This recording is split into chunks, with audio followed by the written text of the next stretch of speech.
can describe this topic and I will tell you the definition of it. What is a microorganism? A microorganism is a microscopic organism which may exist in its single cell form or in a colony of cells. A microorganism can be found anywhere. The possible existence of unseen microbial life was suspected from ancient times. A great scientist, Robert Koch, discovered that microorganisms cause the diseases like tuberculosis, cholera, and anthrax. I will repeat: microorganisms caused the diseases like tuberculosis, cholera, and anthrax. We can say that they are harmful as well as helpful for human beings and for the other animals. Now we can discuss the other thing, that microorganisms include all unicellular organisms. All of the archaea and bacteria are microorganisms. They are mainly of three types. First is eukaryotes, second is prokaryotes, and third domain is eukaryota.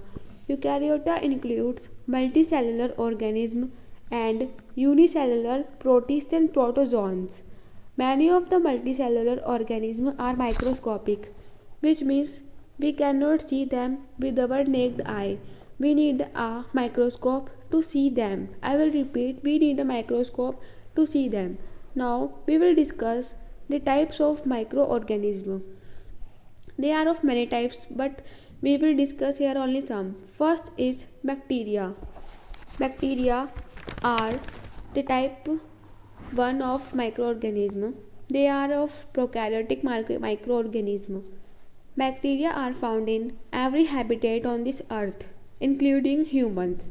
Many of them are helpful as well as harmful, but some are pathogens causing diseases in humans and animals. I will repeat, some are pathogens causing diseases in humans and animals. They are commonly found in spherical shaped, rod shaped, or in curved shaped. I will repeat, they are found in spherical shaped, rod shaped, or curved shape. They are not found in a specific shape. They are irregular in shape. I will repeat, bacteria are irregular in shape. Most of them have cell walls that contain peptide diclocan. Now, the second microorganism we will discuss is fungi. Fungi is also a part of microorganism as bacteria. It includes some of the most important organisms. I will repeat, it includes some of the most important organisms, both in terms of their ecological and economic roles. By breaking down dead organic material, they continue the cycle of nutrients through ecosystem. I will repeat, they continue the cycle of nutrients through ecosystem. Fungi provides some numerous drugs like penicillin and other antibiotics. They also provide food like mushrooms, truffles, morels, and the bubbles in bread. And fungi also provide champagne and beer. I will repeat, they also provide champagne and beer. The third microorganism we will discuss is virus. Virus is also a part of microorganism as bacteria and fungi. They are acellular in nature because they are not composed of cells. Viruses are acellular microorganisms which are not composed of cells. Essentially, a virus consists of proteins and genetic material, either DNA or RNA, but never both, that are inert outside of a host organism. However, by incorporating themselves into a host cell, viruses are able to cooperate the host cellular mechanism to multiply and infect other hosts. I will repeat, they are able to cooperate the host cellular mechanism to multiply and infect other hosts. The fourth microorganism we will discuss is algae. As like bacteria, fungi and virus, it is also a part of microorganism. They are commonly found near rivers, ponds, lakes, etc. I will repeat, they are commonly found in the near river, lake or ponds. This is an informal term for a large diverse group of photosynthetic eukaryotic microorganisms. which means algae are eukaryotic microorganisms. I will repeat, algae are eukaryotic microorganisms. Most of them are aquatic and autotrophic.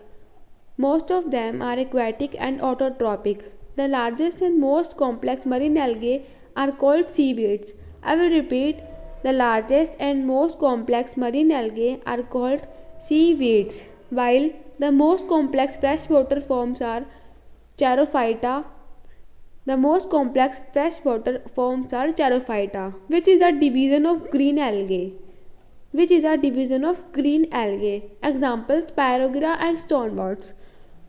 I want to tell that Spirogyra and stoneworts are also microscopic. We cannot see them with our naked eye. We need a microscope to see them. I will repeat one thing, that algae are eukaryotic microorganisms. It includes organisms range from unicellular microalgae such as cholera and the diatoms. It includes organisms range from unicellular microalgae such as cholera and the diatoms. They are lack many of distinct cells. Now, the fifth microorganism we will discuss is archaea. As like other microorganisms, it is also a part of microorganism. As you can see this in picture, they are not specific in shape. They are in irregular shape. So we can conclude that archaea found in irregular in shape. They can be spherical, rods, spiral, lobed, rectangular, or in any shape. Unusual flat, square-shaped species that lives in salty pools has been discovered. We can conclude that they found in salty pools. Some exist as single cells, others form filaments or clusters. Until the 1970s, this group of microbes was classified as bacteria. Now we have discussed the definition of microorganism and their types. I hope you understood the topic. Now I will thank you for watching my video. Thank you.